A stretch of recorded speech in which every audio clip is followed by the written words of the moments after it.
লেখাপড়া করব কিভাবে? ঠিক বেলা দুই মতো খাইতে পারো না মানে? কেন, তোমার বাবা কিছু করে না? আর তোমার মা কোথায়?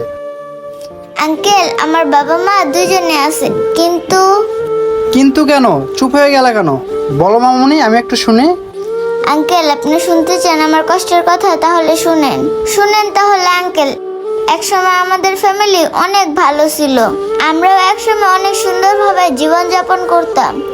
কিন্তু হঠাৎ করে আমার বাবা না অনেক অসুস্থ হয়ে পড়ে। আমার বাবার চিকিৎসা করার জন্য আমাদের যত অর্থ সম্পদ ছিল, বাবার চিকিৎসার পেছনে সব শেষ করে ফেলছি। কি বলবো আঙ্কেল, এখন আমাদের আগের মতো আর টাকা নেই, আর বাবার চিকিৎসাটাও করাতে পারতেছি না। আর ডাক্তাররা বলছে বাবাকে ফুললি চিকিৎসা করাইতে আরো 5 লক্ষ টাকা লাগবে। কিন্তু আঙ্কেল, আপনাকে তো বললামই, আমাদের যত অর্থ সম্পদ ছিল সব তো শেষ করে ফেলছি।